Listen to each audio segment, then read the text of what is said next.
Before the birds arrive, the warthog is already losing the morning. Her ears twitch so hard they strike the sides of her head. Her jaw shifts. Her shoulders shiver. The skin around her eyes folds and tightens, as if the whole face is trying to crawl away from itself. The problem is not one bite. It is hundreds of small mouths. Ticks sit along the rim of each ear like dark beads pressed into living skin. They hide beneath the jaw, in the bristles of the cheek, inside the warm creases where the face wrinkles toward the tusks. Some are flat and black. Some are swollen and gray. Some are tucked so deeply into the folds that a hoof could scrape for an hour and never touch them. The warthog shakes again. Dust lifts from her mane. Flies rise, circle, and settle back. Nothing. Let's go. She tries the first old answer. She bends her stiff neck and rakes a hind hoof toward one ear. The hoof is strong enough to tear roots from dry soil, but here it is clumsy. It brushes the bristles, misses the fold, and drops back to the ground. She tries the second answer. A dead branch leans over a termite mound. She pushes her cheek against it and rubs. Harder, harder. Bark flakes away. Her tusk knocks the wood. The branch scratches the outer skin, but the ticks stay sealed to the soft places. She tries the third answer. She drops to her knees and rolls one shoulder into the dust. The body twists. The little legs kick. Her side grinds against the earth. For a moment, the air fills with powder and loose hair. Then she rises. And the parasites are still there. This is what an itch becomes, when it has legs, hooks, and time. For a warthog, the body is a map of places it can defend and places it cannot. Tusks guard the mouth. Speed can carry it to a burrow. A hard skull can shove through thorn scrub. But the soft skin at the ear base, the folds around the eyes, the underside of the jaw, the warm line where the neck meets the shoulder, these are narrow countries beyond the reach of strength. The ticks know that. They gather where the skin is thinner, warmer, and harder to scrape. They wait in the little shadows of hair and wrinkle. Each one feeds quietly. Each one adds weight to the same irritation. The warthog stands under the white sun, breathing through a snout dusted with dry soil. Her ears tremble. Her eyes half close. The flies keep walking across her face. Then the grass beside her moves, not with the heavy step of a predator, with wings. A red-billed oxpecker lands on her shoulder. The bird is small enough to disappear behind one lifted ear. Its body is brown and compact, its feet black and hooked, its tail stiff against the moving hide. But its bill is bright red, sharp and exact. It tilts its head once, studies the warthog's skin, and begins. The first peck is not dramatic. It is surgical. The bill slips between bristles. It opens like a pair of red forceps. It grips the side of a tick half buried in a neck fold. The bird braces with both feet. The warthog's skin dimples. The tick resists. The oxpecker pulls. For 1 second, nothing changes. Then the little body comes free. The bird tosses its head and swallows. One parasite gone. Around the warthog's ear, there are still dozens. Another bird drops in, then another. Within minutes, the old body has become a feeding ground for a moving crew of red bills. One oxpecker grips the left ear and works along the rim, pecking from tick to tick. A second climbs near the cheek pad, its claws buried in coarse hair. A third reaches beneath the jaw, where the skin is soft and shadowed. 2 more patrol the shoulder and spine, parting bristles, pausing, probing, pulling. The warthog does not look grateful. She looks exhausted enough to allow it. That is the true beginning of this partnership. Not friendship, not kindness, tolerance. The birds want food.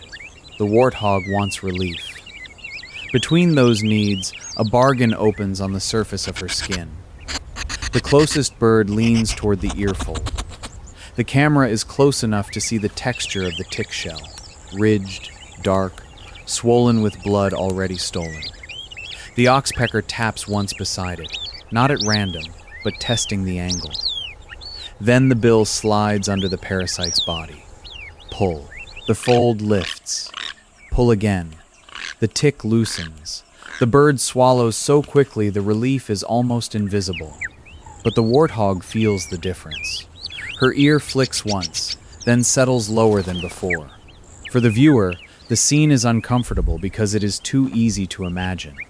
The tiny pressure under the skin, the crawl at the edge of the ear, the urge to scratch one place, then another, until the whole body feels occupied. The oxpeckers move through that feeling with bright, hungry precision. They do not clean the warthog the way a hand cleans a wound. They harvest her irritation. Every fold is searched. Every bristle is parted. Every dark speck is inspected. A fly crawls across the corner of her eye. A bird steps closer to the face. The warthog stiffens. This is the dangerous part. An oxpecker can help by taking ticks. It can also irritate a host by probing too long, feeding near sensitive tissue, or returning to a place the animal wants left alone. On some hosts, oxpeckers may feed from blood or open tissue when the opportunity is there. The line between relief and annoyance is as thin as skin. The warthog knows it in her body. The bird reaches toward the crease beside one eye. The warthog snaps her head sideways. All 6 birds lift at once. For a moment, the air is brown wings, red bills, and dust. Then silence settles. The warthog stands with her head high, breathing hard through the nostrils. The birds wait in a thorn branch 3 body lengths away. They do not leave. They watch. The warthog lowers her head. That is enough. The first oxpecker returns. This time it lands farther back, on the shoulder, where the skin is thick and the bargain is easier. It resumes work in shorter, more careful movements. A second bird returns to the ear, but stays on the outer rim. The old animal allows it. This is not rescue with soft music. This is negotiation by twitch, flinch, grip, and beak. The sun climbs higher. Heat spreads over the savanna until the grass turns pale and flat. The warthog's breathing deepens. Even without parasites, the day would be hard. Warthogs have their own answer for heat and biting insects, and it waits beyond the thorn scrub, a muddy wallow. She walks toward it with the birds still riding. Each step shifts the surface under their feet. The oxpeckers lean forward, tails pressed down like little braces. One bird continues to work at the neck fold while the body moves beneath it. Another hops from shoulder to spine, using the warthog like a slow, living road. At the wallow, the warthog lowers herself into the mud. The birds lift away. Mud closes around her belly, then her shoulder, then the base of the neck. She rolls with a heavy sigh of wet earth. Cool brown water pushes into the bristles. It covers the skin the birds were searching. It coats the old tick sites and smothers some of the flies. For a few minutes, relief comes without wings. The mud is not clean. It is better than clean. It is a shield. It cools the skin. It dries into a layer that biting insects must cross. It fills, cracks, masks scent, and gives the warthog's nerves a pause from the crawling pressure. The oxpeckers wait on a low branch. They preen. They shuffle. One wipes its red bill against the bark. Another watches the wet animal below with the stillness of a hunter watching a door. When the warthog rises, the bargain begins again. Mud slides from her sides in heavy strips. The ticks that remain are easier to see now, dark against the wet gray-brown hide. Some cling at the edges the mud did not reach. The ear rims, the jawline, the folds behind the cheek pads, the base of the mane. The birds drop like sparks. This time, the close-up is almost unbearable. A red bill enters a muddy earfold. Tiny legs of a tick hold fast. The bird grips, twists, and pulls. The parasite stretches the skin before it releases. Another bird works under the jaw, so close to the tusk that one sudden head toss would throw it into danger. A third bird stands on the bristled spine, picking through mud cracks for the small bodies still alive beneath the drying layer. The warthog does not run. She stands. Standing still is its own behavior. It is a choice made under pressure. Every second she allows the birds to work, the birds eat. Every second they eat, some of the pressure leaves her body. The relief is not total. No bird can remove every tick from a wild animal in one afternoon. No wallow can seal every fold. No scratch can reach every bite. But the difference between unbearable and tolerable can be made from small removals. One tick from the ear, one from the jaw, one from the shoulder, one from the mane. A body can survive on small improvements when the day is long enough.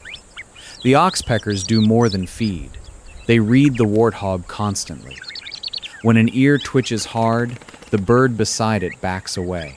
When the snout lifts, the bird at the cheek freezes. When the animal relaxes, the red bills return to work. This is the life of an oxpecker, to live on the moving edge of permission.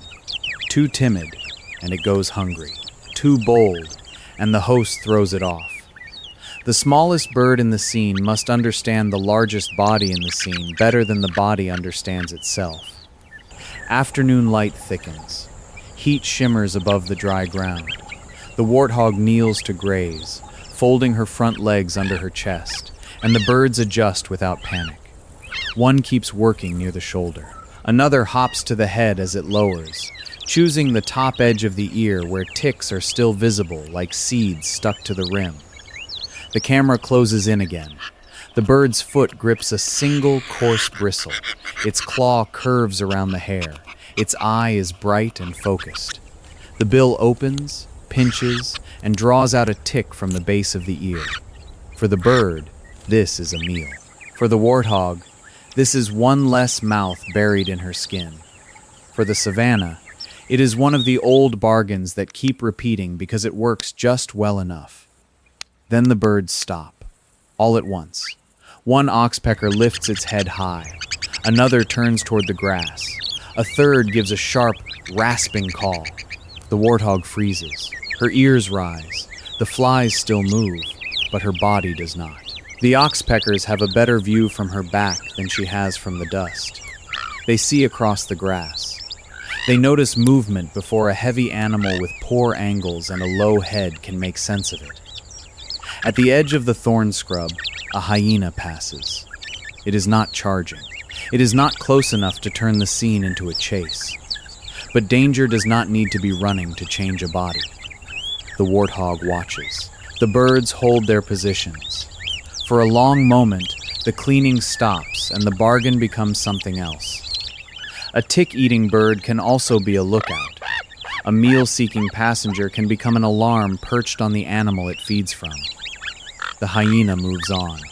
The warthog exhales. The oxpeckers return to the skin. That is the rhythm. Itch, search, relief, warning, return. By late afternoon, the warthog is still not clean. She was never going to be clean. Wild skin is not a polished surface. It is a battlefield of heat, dust, insects, old scars, new bites, mud, hair, and hunger. But her ears hang easier now. The violent shaking has slowed. The flies still land, but they do not own the face the way they did in the morning.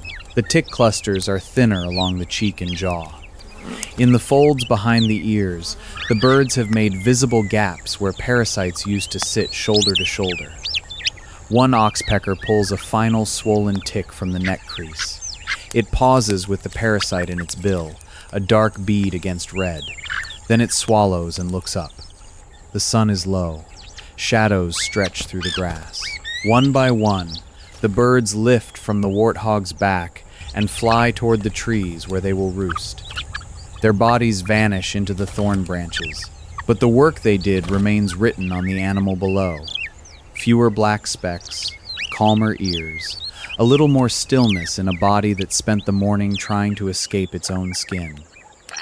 The warthog turns toward the burrow line. She will back into darkness, with her tusks facing the entrance.